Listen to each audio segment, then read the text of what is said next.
Hello student, class 12 semester 3, welcome to my channel focus education. আমি তোমাদের আজকে the strong রুটের পার্ট 3 এমসিকিউ কোশ্চেন করেছি। মন দিয়ে শোনো। প্রথম প্রশ্নটা হচ্ছে ব্লু কালি দিয়ে লেখা আছে কোশ্চেনটা, আর উত্তরটা দেখবে লাল কালি দিয়ে আছে। প্রথম প্রশ্ন হচ্ছে রাইট ট্রু অর ফলস, কোনটা সত্যি কোনটা মিথ্যে সেটা করতে হবে। Kalam's father was very educated and wealthy. Jalaluddin had innate wisdom and generosity of spirit. Ancestral house of Kalam was fairly large and Paka. Asiyama came of a distinguished family. এই প্রশ্নটা হচ্ছে প্রথম প্রশ্নটা ফলস, বাকি সবগুলোই ট্রু হবে। তারপরে প্রশ্ন rearrange the following to the time of events. এখন to the time of events বলছে কোন ওয়ার্ডটা, কোন সেন্টেন্সটা তোমাদের প্রথমে আছে, তারপরে কোনটা আছে, তারপরে কোনটা আছে, এইভাবে তোমাদের সাজিয়ে নিতে হবে। সেইভাবে সাজাতে গেলে তোমাদের করা আছে এখানে প্রথমে আছে he maintain the routine round life even in his late 60। His father would start his day at 4 AM by reading the namaz. তারপরে হচ্ছে he would go to the small coconut group and লাস্টে ডিএটা হচ্ছে after that he would have the breakfast.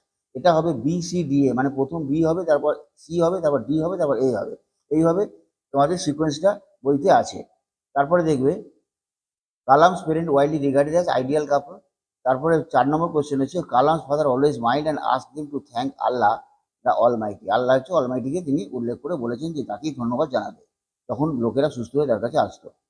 তা Almighty হয়ে গেল। তারপরে বলছে my father take me in old mosque for a morning prayer evening prayer. তাহলে এপিজে কালামকে তার বাবা তাকে প্রেয়ারের জন্য মস্কে কোথায় কখন নিয়ে যেতেন, পুরোনো মস্কে ইভিনিং প্রেয়ার সান্ধ্যকালীন প্রার্থনার জন্য। তারপরে next question Jalaluddin possessed a true generosity of spirit. True generosity of spirit, ঠিক আছে। তারপরে জিনিয়াস, ম্যাসকুলিনিটি, সোভিরিটি, এসব কিছুই হবে না। 7 নম্বর question the synonym of endeavour is sought, মানে খুঁজে ফেলা, খোঁজা, sought. Number 8 question mean meal in Kalam house was served in the china dish silver plates banana leaves steel plates. Banana leaves হয় কলা পাতায় খেতে দেওয়া হতো কালামের বাড়িতে, এটা তোমরা জানো। ঠিক আছে, এটা শেষ করলাম। Thank you very much for watching. Please like and subscribe.